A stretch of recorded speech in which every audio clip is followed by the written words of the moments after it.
Kita lanjutkan kembali diskusi kita, pemirsa. Sebagai pengguna transportasi publik, saya dan Anda tentu berharap kalaupun memang belum ada penyesuaian tarif terkait dengan harga BBM turun, setidaknya pelayanan ya Bu Min ya, yang bisa ditingkatkan. Tapi pertanyaan saya bukan ke soal pelayanan. Sekarang ini kalau semua dibebankan kepada konsumen, terus bagaimana pengelola manajemen transportasi itu melakukan kreativitas Bu untuk menekan biaya produksi? Sekarang kita lihat secara umum ya, pengusaha itu banyak sekali menekan jumlah karyawan. Itu umum. Jadi kalau sudah terjadi, sudah kepepet, maka terjadilah PHK. Rasionalisasi. Jadi sekarang kita kenapa dari pengusaha? Kenapa bukan dari birokrasi? Untuk mengurangi supaya jangan membuat suatu yang irasional. Contohnya, jumlah armada terus ditambah. Padahal itu pun persyaratannya juga aneh-aneh. Sehingga hanya bisa dicapai oleh pengusaha tertentu. Oh, jadi diatur biar cuma satu atau dua perusahaan yang bisa memenuhi. Ya, gimana saya bisa buka perusahaan taksi dong Bu, kalau kayak begitu? Ya, bisa kecil, mulai kecil. Kok kecil masih nggak apa-apa. Begitu kalau langsung besar? Begitu jadi besar, terjadilah persaingan tidak sehat. Seperti terakhir dengan Express kan bersaing Bluebird dengan Express. Sampai pengemudi. Kalau bisa inisial aja Bu brandnya, nanti dikira jualan.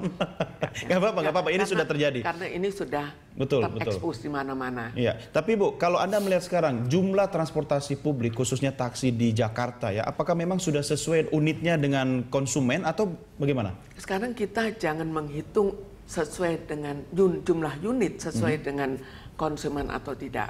Tapi kalaupun jumlah unit ditambah 2 kali lipat, maka mobil yang jalan tetap hanya sebanyak ini karena tidak adanya pengemudi. Unit tetap nambah, yang jalan tidak sesuai jumlah unit. Tetap sama karena perusahaan kan perlu pengemudi. Jadi kalau tidak ada pengemudi naiklah 10 kali untuk mengatasi kebutuhan di lapangan. Jadi kos tetap keluar ya. Jumlah yang jalan lebih sedikit Bu Min, dan tetap kosnya. Ini tarif Argo apakah juga imbas dari semua hal yang Anda sampaikan tadi? Sampai kita naik taksi misalnya, bendera mulai naik, itu beban itu ke kita? Otomatis. Jadi jangan dianggap bahwa bensin naik 10%, maka taksi naik 10%. Taksi harusnya naik lebih dari 10%. Karena itu supaya tidak mati. Sekarang kan kita lihat kecenderungannya. Siapa yang hidup? Hanya modal, ini bukan manajemen lagi. Modal yang menentukan. Tapi modal bisa menguasai pasar ya? Monopoli nggak ini? Ya, kita kalau dilihat dari apa yang dikatakan tidak monopoli. Tapi kalau kita lihat di fakta di lapangan, maka betul-betul terjadi monopoli. Lalu kita lihat jumlah armada dari taksi-taksi lain, berapa yang mulai mendekati kematian lagi. Jadi pemerintah tidak berbuat apa-apa dalam hal ini? Ya, pemerintah hanya mengikuti, kebutuhan taksi berapa, jadi tidak melihat secara rasional. Masyarakat masih butuh taksi, tapi tidak dilihat, kalaupun ditambah berapapun, tetap tidak akan lebih banyak yang akhirnya beroperasi di lapangan. Bu Min, menurut Anda sebaiknya apakah jumlah pengemudinya yang ditingkatkan sesuai dengan unit yang ada, atau izinnya yang dirasionalisasi? Sebetulnya semua juga mengharapkan pengemudi lebih banyak. Semua menarik pengemudi. Apakah berhasil? Ini yang jadi persoalan. Jadi ketatnya harga, ketatnya tarif membuat juga pengemudi diketatkan. Kalau penghasilan sedikit, otomatis mereka tidak mau jadi pengemudi taksi. Jadi semuanya punya suatu imbas tersendiri. Kok seperti bicara ayam telur juga ya Bu ya? Tarif Argo taksi yang normal atau yang wajar sekarang ini menurut Bu Min berapa? Sebetulnya pada saat sekarang karena BBM turun, wajar jika diturunkan. Tapi penurunannya jangan disesuaikan dengan beda BBM dulu dan beda BBM sekarang. Jadi kita harus perhitungkan faktor-faktor lain. Namun alangkah baiknya kalau pemerintah ikut memperhitungkan hal-hal yang membuat kerugian taksi, hal-hal yang membuat hanya pemodal lah yang bisa. Tidak serta-merta langsung sekian persen mengikuti harga BBM turun ya.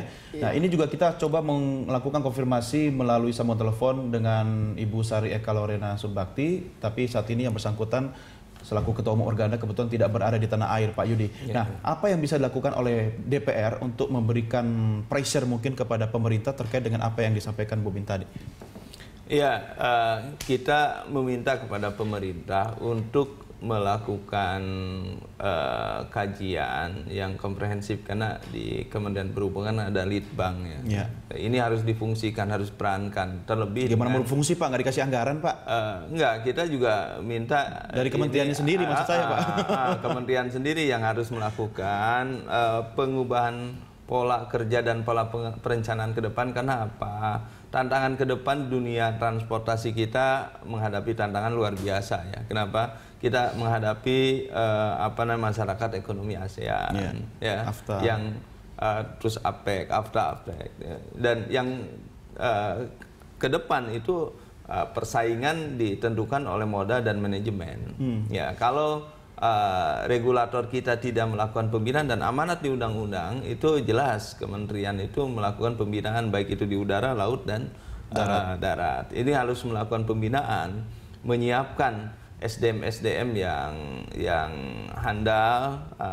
Kita juga udah siapkan pusdiklat. Ini harus semua elemen itu sudah ada, sudah kita sediakan sebenarnya sudah disediakan. Hanya perannya itu jangan berorientasi pada fisik melulu gitu ya. Karena pembangunan fisik tanpa diimbangi dengan manajemen, tanpa diimbangi dengan profesionalisme, yang menyebabkan kekumuhan baru, keruwetan baru. Artinya pemerintah juga harus fokus melakukan pengawasan, evaluasi, pendampingan terhadap manajemen ya Pak. Betul. Ya? Apa yang Anda lihat terkait dengan itu? Apakah sudah maksimal atau malah belum ada sama sekali? Belum disentuh kalau menurut saya. Jadi, padahal itu penting. Padahal itu penting, dan seakan-akan ingin mudahnya saya diserahkan pada harga pasar, diserahkan pada persaingan pasar. Ini bahaya. Sistem ekonomi kita kan bukan sistem ekonomi liberal yang segala sesuatu serahkan ke pasar.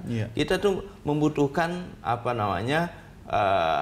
pembinaan pada pengusaha kecil menengah. Oke, yang tadi ada yang karena pengusaha taksi yang udah bagus, tapi kan tidak semua orang masyarakatnya dilayani oleh taksi yang besar, mungkin yang pengusaha-pengusaha yang relatif kecil, dan ini harus tumbuh dan itu dilindungi dan diamanahkan. Harus dibina Pak. Harus dibina. Kalau nggak bisa dibina katanya dibinasakan Pak.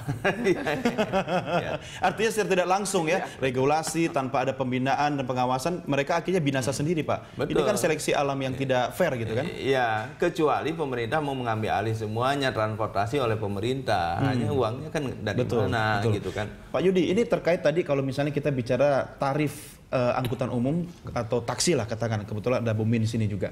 Sebenarnya kan banyak komponen yang membuat pemerintah harus menentukan itu besarannya naik berapa atau turun berapa. Anda bisa melihat nggak, atau DPR mungkin bisa melihat juga dari kacamata pengelola taksi sendiri, bahwa ada komponen-komponen lain yang tidak terlihat sehingga juga harus di-cover dalam biaya itu?